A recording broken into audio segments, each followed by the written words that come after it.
All right, welcome everyone. This is the first September meeting of API Work Group. We've got a few things on the agenda today. The first thing that we've got on there, I'm going to hold off on. I don't see Artek yet joined the call.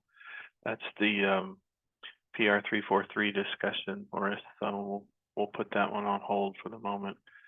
The next thing we need to cover is there was a series of announcements on API changes and check-ins that was put out there. Boris has proposed some changes to the process as well as some of the API checking. Boris, did you want to give a quick coverage on what those two announcements were that you put out? Sure. So we discussed quite a lot about all of our objects, what is the key to access those objects. And it was a lot of discussions, a lot of implementations happened. And I just want to reiterate where we stand currently and discuss a small change that is coming, so people should be aware. So first of all, what we standardize on is according to the Google AIP, we standardize that all object must have name field, which is a string, which is going to represent a unique full name identifier.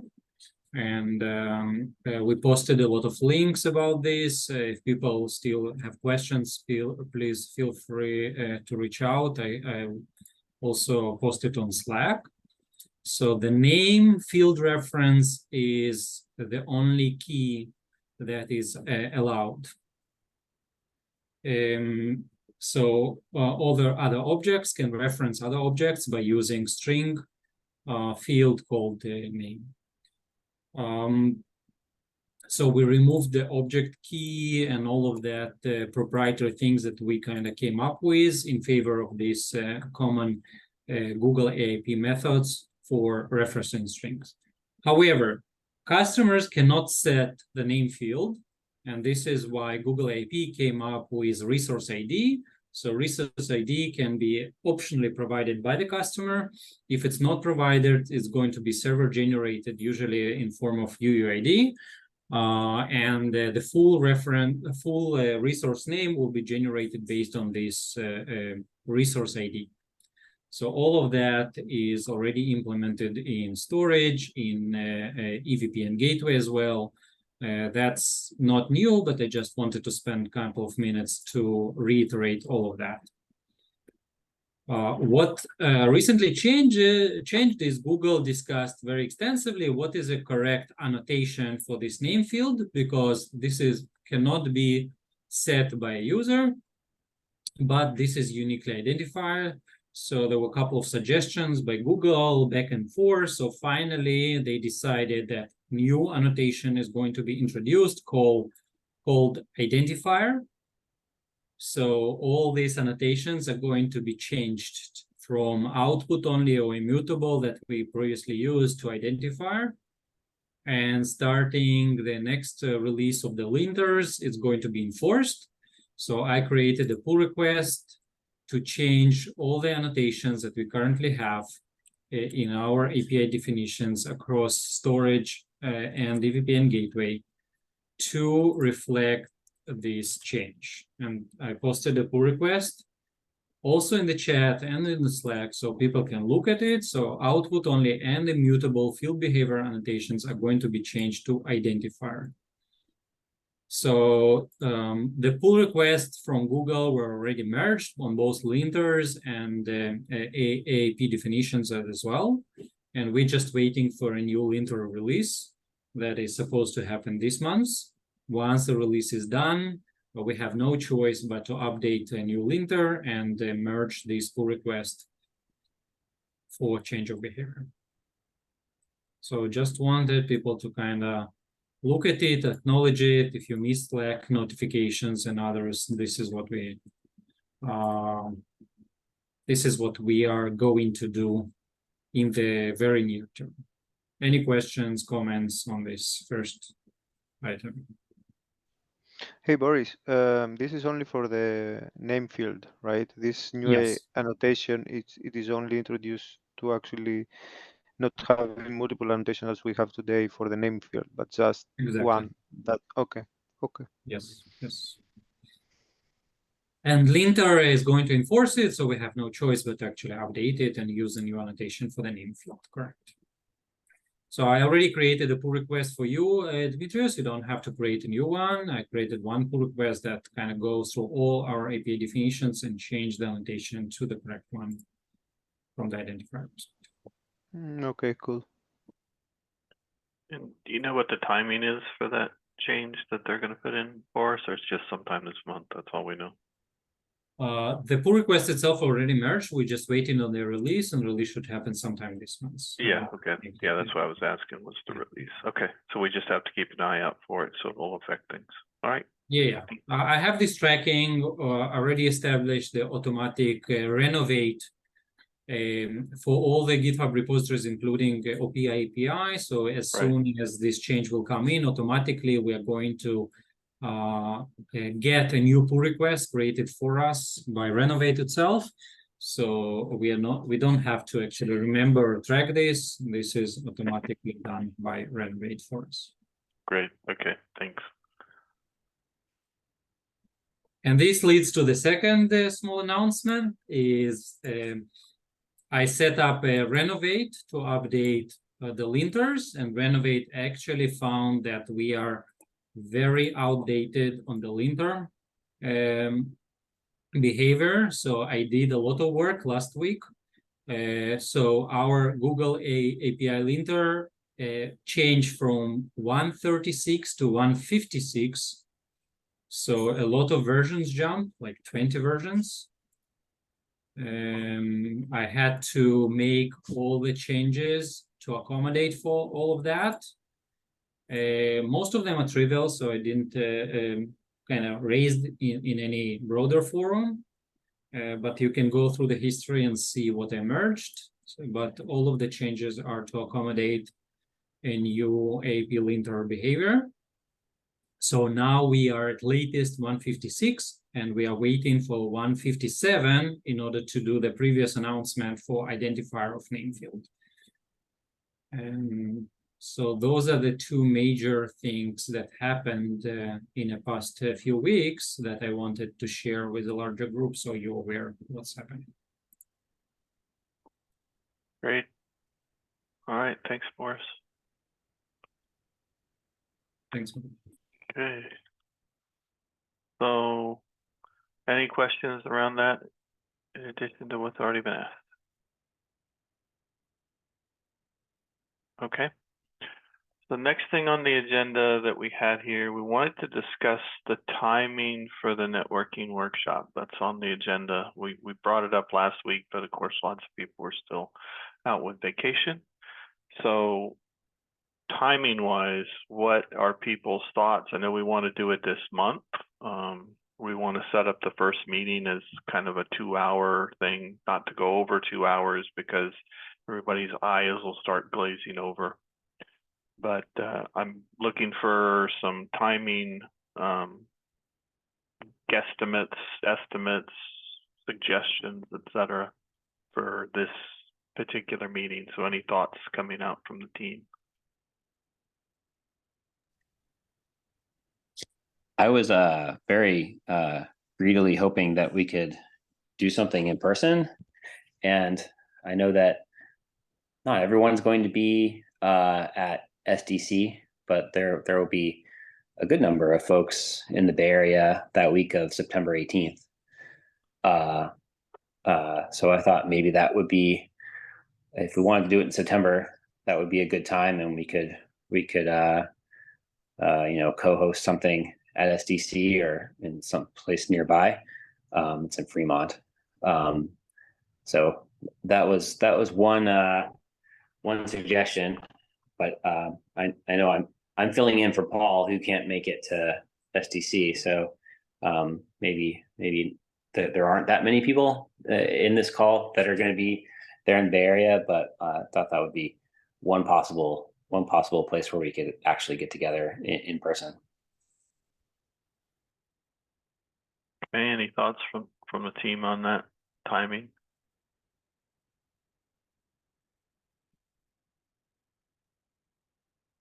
All right.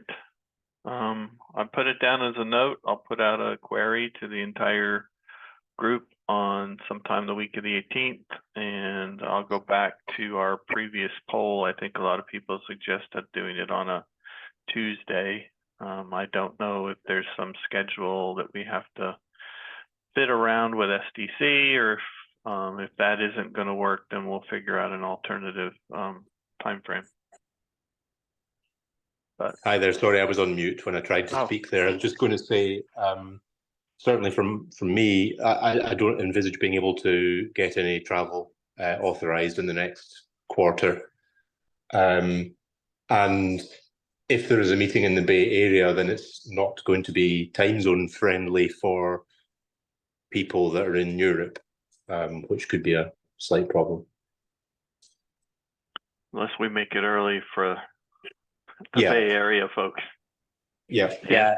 And early might be good in the Bay Area because we do have these conferences running. So, doing something, in person early, I know people will have to, we'll avoid the traffic at least.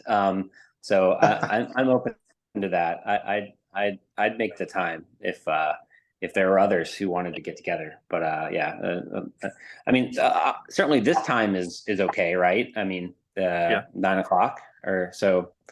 Maybe we could start earlier if we were going to have more than an hour to talk.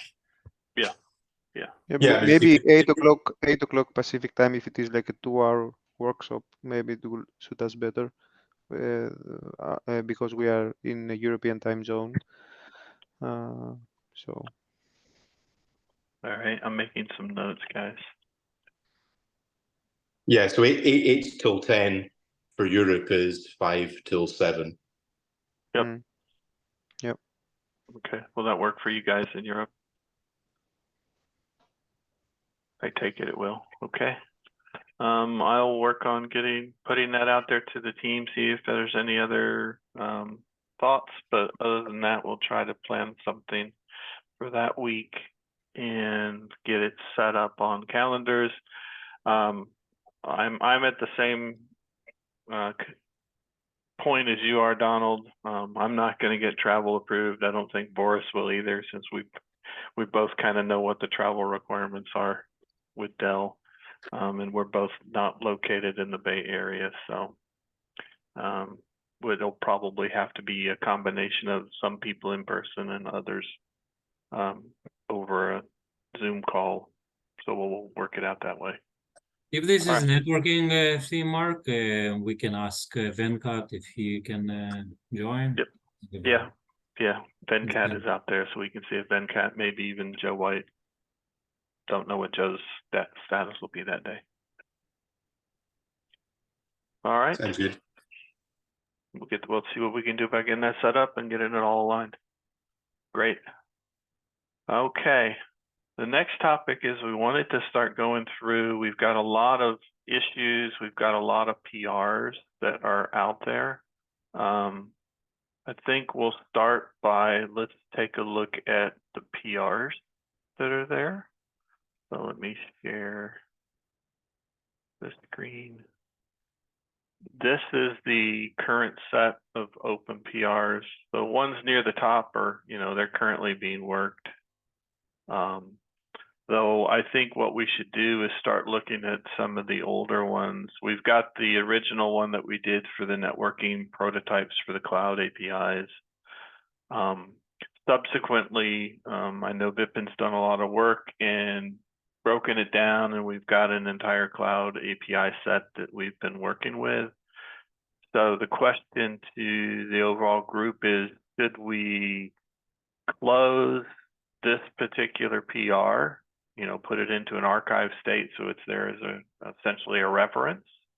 Should we leave it open and keep it as a reference that's in the active list? What's the team's thoughts related to that?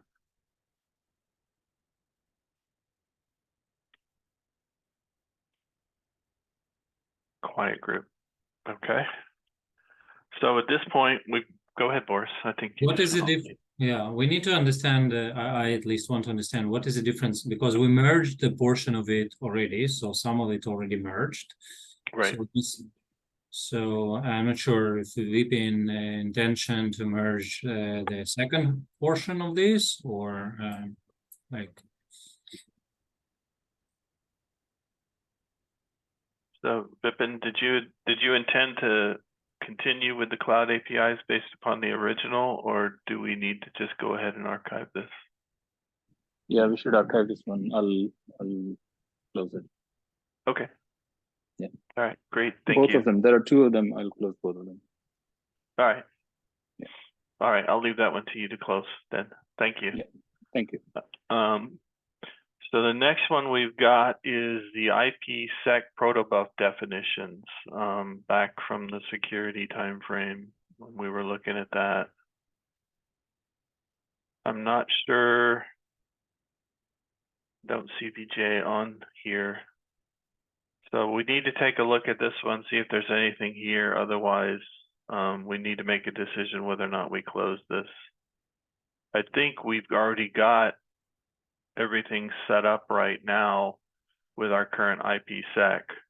So I think at this point, just becomes a point where we just need to decide what we want to do and close this out. Any thoughts? I know nobody's looked at these yet, but if you have any thoughts on them, just go ahead and put them out on the Slack channel.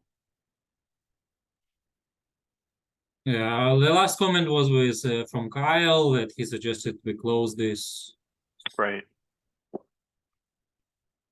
So I'll go back and take a look at it, and put out what my view of this one is, and then we'll go from there. We'll see if anybody has any other options for it. All right, and let's see. We've also got one that Ben put out on Makefile improvements.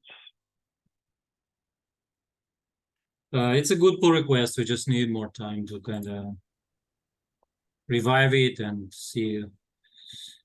Yeah, our protobuf generation documentation on LinkedIn is absolutely far from perfect. I think I opened even an issue to move us to the buff build. Mm-hmm. So that will be part of this, I think, work. Okay. All right. Let's see what else we've got here. We I also think have as a one. the procedural thing, I think, Mark, we need to kind of on each pull request, we need to also to document that we view it and what is the decision to go with. Yep, we'll do that. We've also got transaction support. Again, that's another storage one. So let's see. Yeah, this still needs to happen, the discussion. Yep. So that's another one we have to revive and make sure we bring it forward. There's a RPC to attach detached controller to a namespace. Again, another storage. Yes, so we opened the two issues. Basically, there was two proposals. One, to introduce a new RPC service to attach detach namespaces. And another issue is to enable and disable namespaces and as individual RPCs. On both issues, there were a lot of discussions. So we just need to have this as a discussion in this forum and try to close both of those issues. Okay. All right, I'll bring these They all up. listed on the issue, yeah. Mm-hmm. Yeah, I'll add these to the agenda so that we can get these moved forward and closed out. Yes, thank you. Sure. I think Vipin's already been closing the few that he had, so.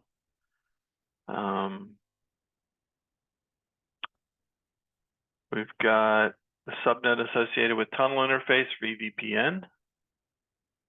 That one I think is still active. So the remaining ones I think are all still active.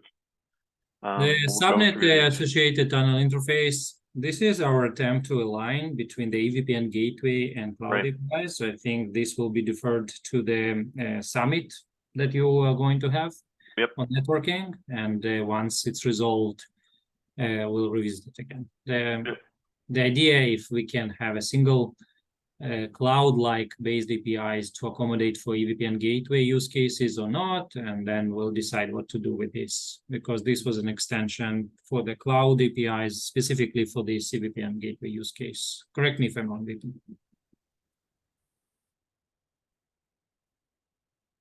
Okay. Sorry, I was on mute. Yeah, I think that is true. In fact, I just commented on the PR itself, like, do we want this or not? So we can conclude it, but I feel that the use case is well handled by the EVPN APIs. And I don't know if we need these changes for EVPN. We can debate if this is needed. We can add it later on in the cloud APIs, or we can choose to keep it just so it's broader. So For it's cloud, really for cloud use case only, you see any value or you don't see any value in this edition? no, for cloud use case only, I don't see much value because otherwise I would have included it earlier. Okay, makes sense. Thanks. Okay. And the other three are very recent, so we'll leave those definitely open. They're already set up to be worked. So Oh, I just want to comment on the HTTP APIs. I think it's a gap across all our APIs, so this is something that we need to solve across. It's not storage specific.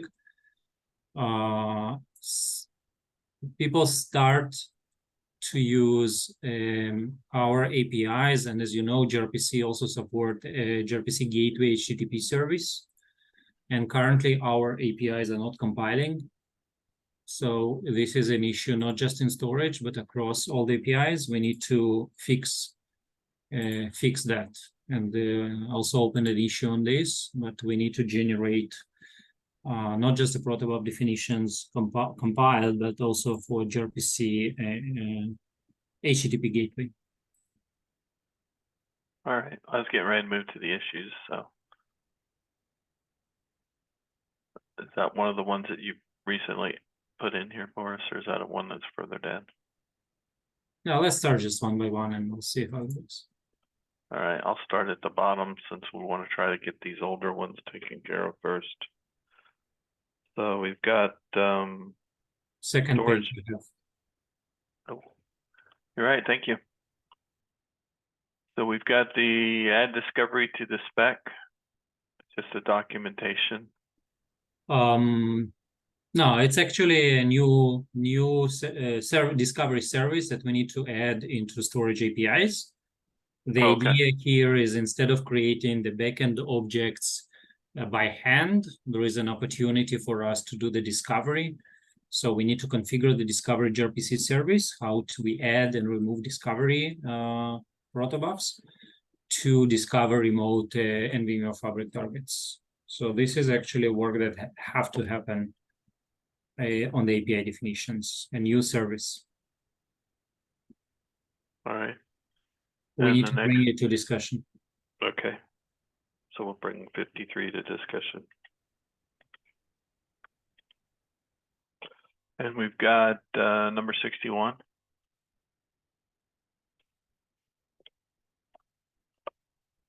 Yeah, still valid, still open.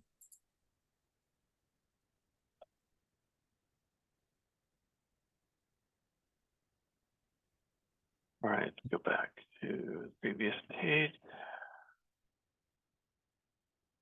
All right, you've got add file and object storage APIs. Yeah, still open. Okay.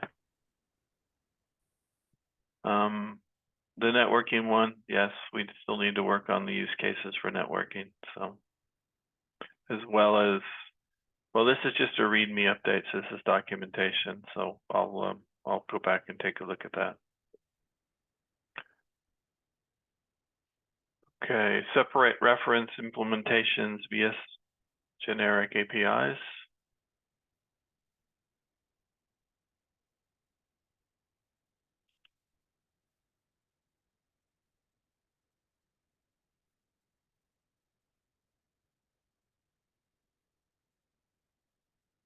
That one's still valid, Boris? Yes. Yep, okay, I see it.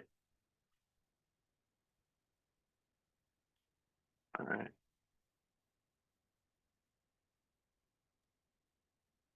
Structure protobuf definitions and even more folders.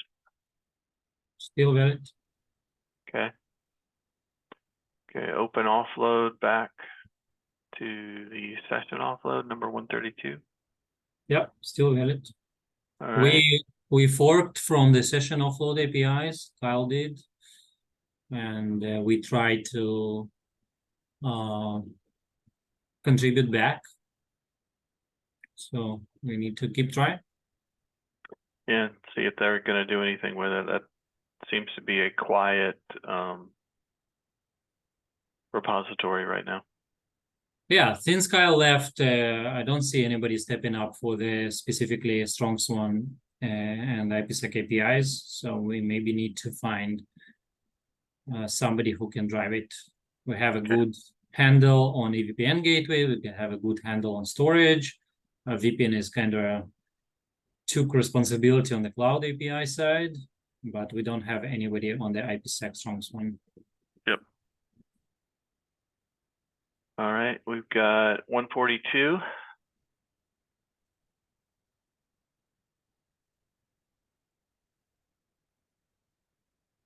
This is a big one. Basically, what we have today is we have mixed code in our repository for the protobuf source definition and for generated code.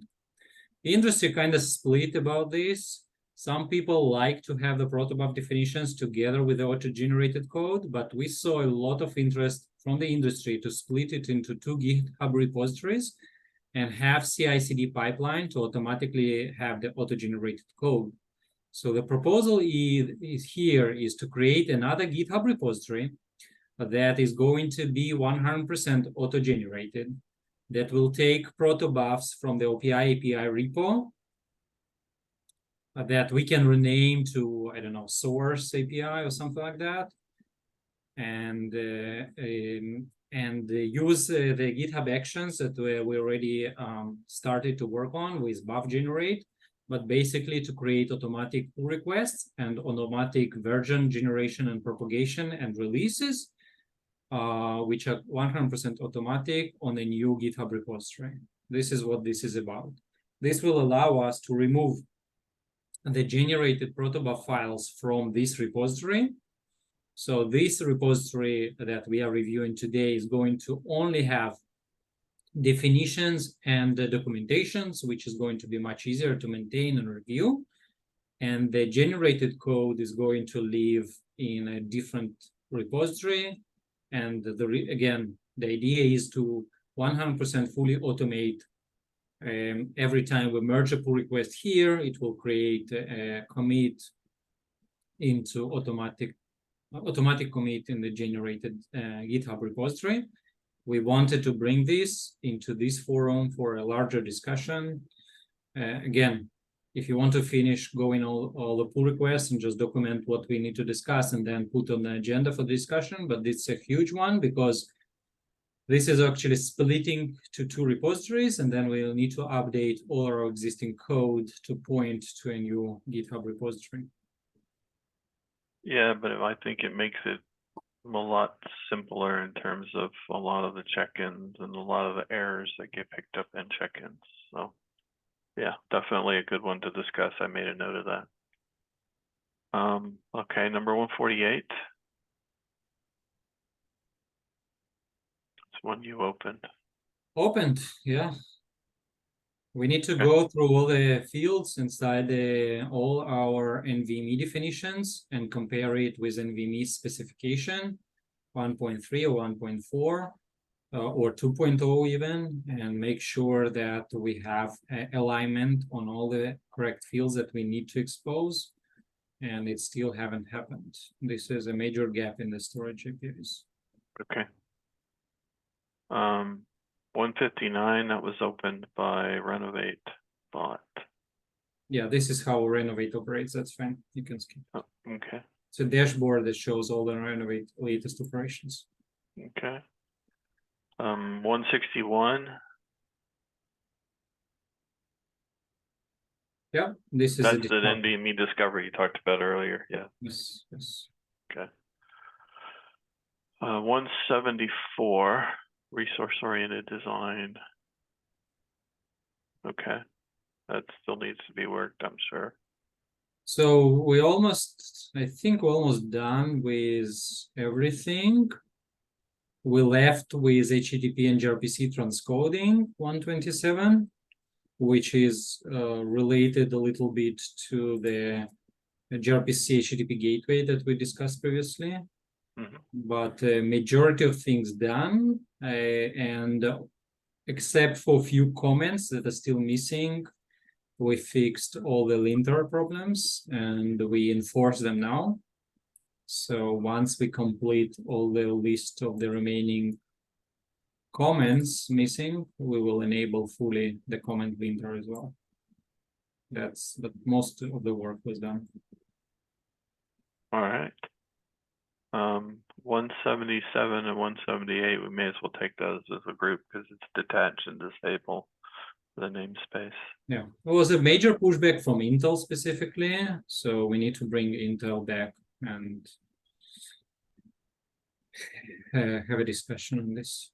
I think Dan's dropped off, or we'd tell him he needs to bring someone in, or should this be our tech at this point?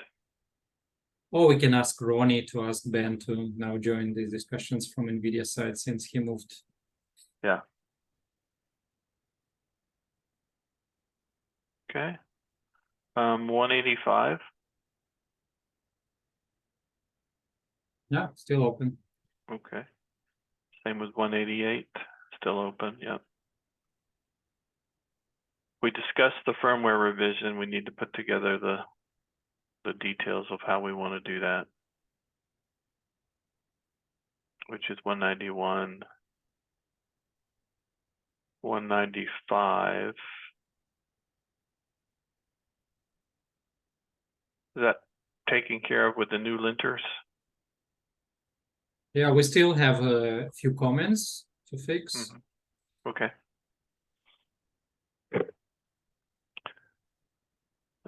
211.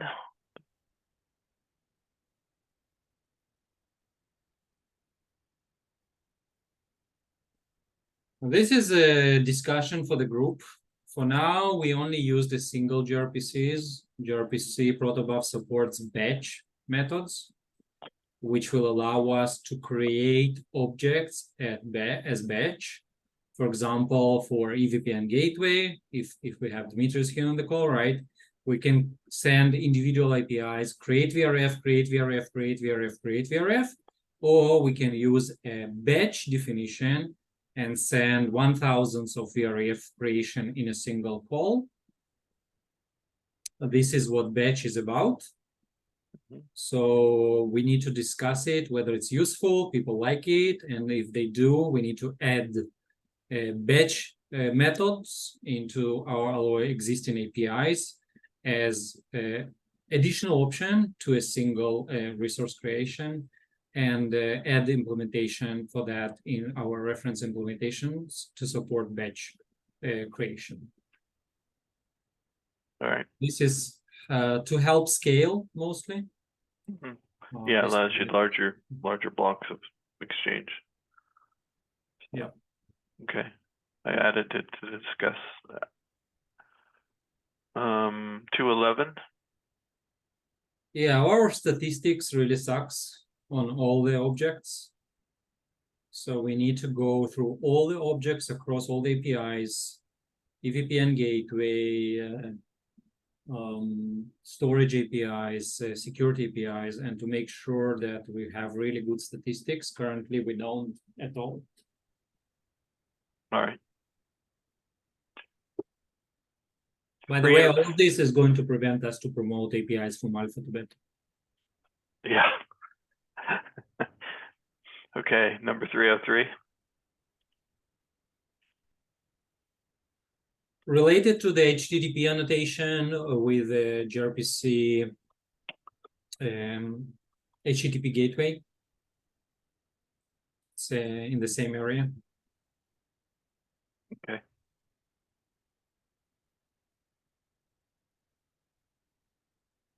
.318. This is an announcement we made. The output only is not a correct annotation anymore, and we changed it to identifier and waiting for a linter release Right. to merge a pull request. So it Right. has a pull request already. Yeah. Already. Okay, 323. That's volume stats. Need to discuss it. This is a proposal to rename protobuf definition.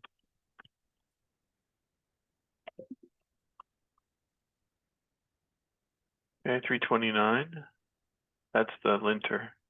That's a buff, not just Yep. linter, but a buff compiler as well. So we can start with linter and then add compiler. This is mostly on the CI/CD pipelines work. So we need, again, I feel that I'm the only one that actually doing all of this work. So we need to kind of scale it and get volunteers who are familiar with protobuf, gRPC gateways, HTTP requests, make files, proto generations, and make sure buff generators, and make sure that people contribute as well. Yep. And 332. We need to take this with a ProtocGen gRPC gateway community with that open source project and open them an issue. It seems like the optional fields are not supported. So because we started to use optional fields, we cannot actually generate the gRPC gateway anymore. So we need to get that fixed in the ProtocGen gRPC gateway code. Can we do it, or can we get somebody to do it and contribute it back, or we just have to get with the community to see what's happening? We need to open them an issue, see if we can fix it or they will pick up and fix it themselves. So we'll Okay. see how it goes. All right. And then, of course, last thing that's on here is the 336 dependency dashboard.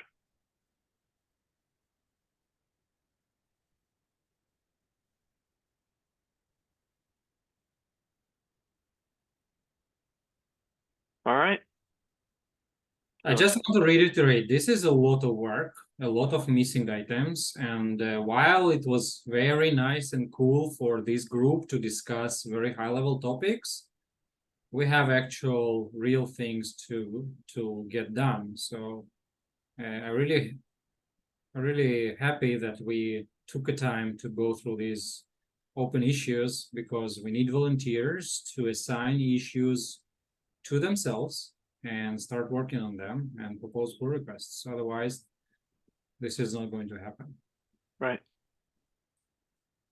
Okay. Let's see, where are we I at? have a request mark in the chat if you haven't seen that. I have not. The chat, oh, sorry. The chat's, when I share, the chat goes to nothing. Yes, I will create an agenda for the workshop. That's actually on my to-do list, Demetrius, so Yeah, I thank you, will, Mark. yeah. I do have that on my to-do list to put together an agenda, and I'll actually try to get it sent out. So once I get it done, I'll send it out and get feedback from the teams. Okay. Great. Okay, I was gonna ask, any other comments, questions, items that we need to discuss? I want to go through the documentation that we have on each big API and see if people like it, and can we make this kind of template or something like that. So I want to start with the storage that I kind of updated lately and show people and see if we can make this kind of template maybe. Is that okay? Sure, go ahead. We got open time now. If you're already sharing, you can keep sharing this link. I stopped sharing, but I can. Oh, sorry. Okay. Okay. So this is a kind of high-level storage API definitions. So what I kind of proposing to have is something like this. I do want to list all the demos that demonstrate the APIs. We have currently 2 officially supported clients for our gRPC APIs. One is in Python, PyDPU, and one is in Go, GoDPU. And recently we had a contribution from Intel for EVPN Gateway CLI inside the GoDPU. So GoDPU now officially supports gRPC gateway APIs from the command line perspective. So we have 2 clients. Here I list all the reference implementations. We have one generic for SPDK, one from NVIDIA, one from Marvell, one from Intel. And according to VPN, AMD is work in progress and will be ready soon. We have this kind of disclaimer that all the reference implementation above not meant to be used as is in production.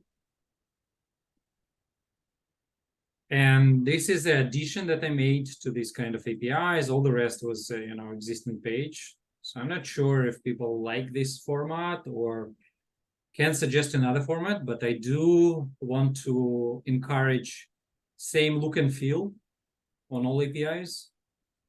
If we look at security, for example, security page looks very different.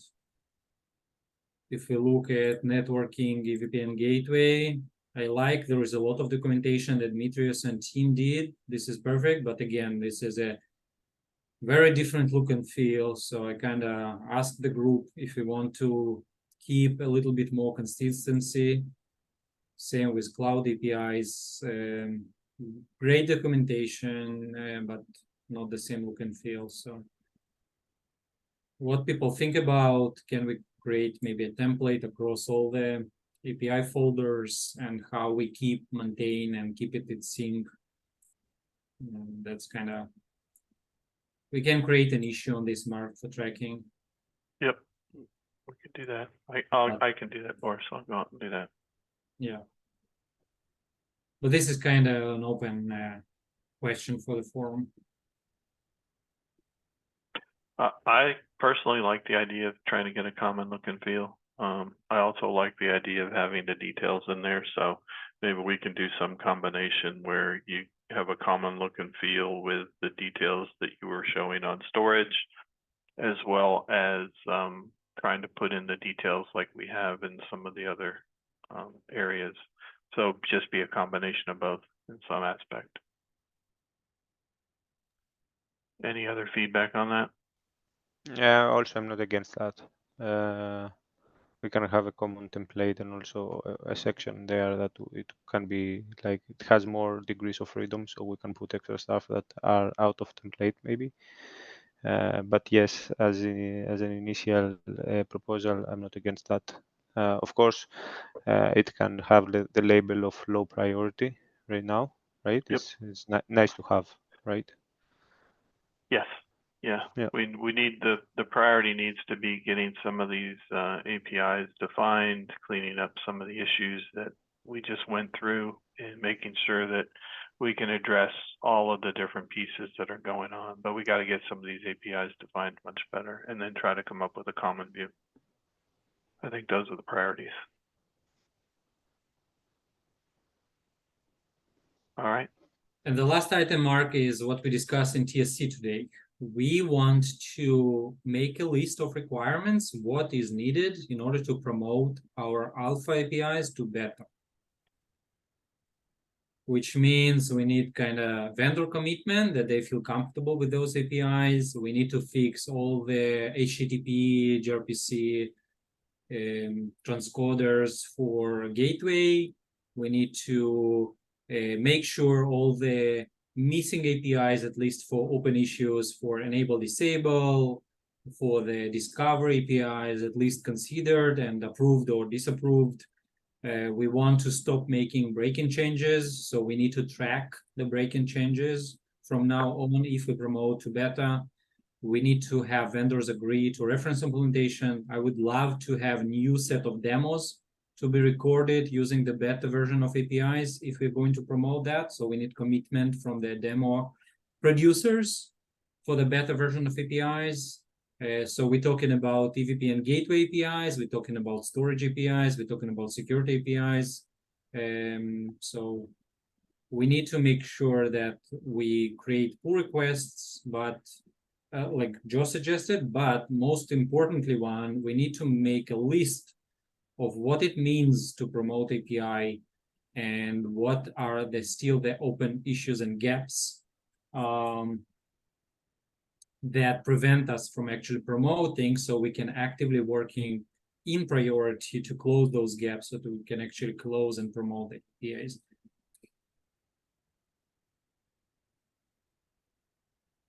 For example, I really would hate to do the split after we move to beta, right, to the new GitHub repo. So if we need to move to a new GitHub repo, we have to do it before we promote APIs to beta. Otherwise, it's a break and change.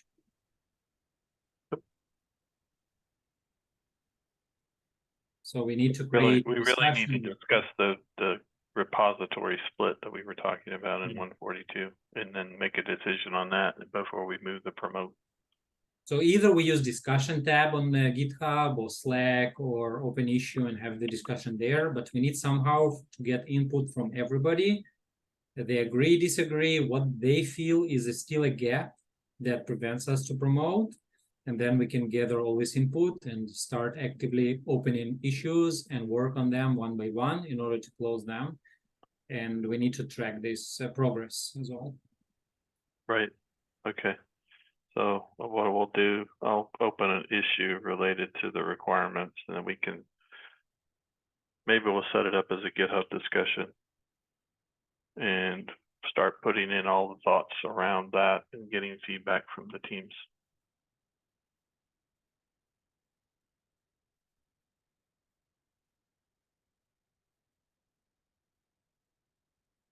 All right. Anything else we need to discuss, gentlemen?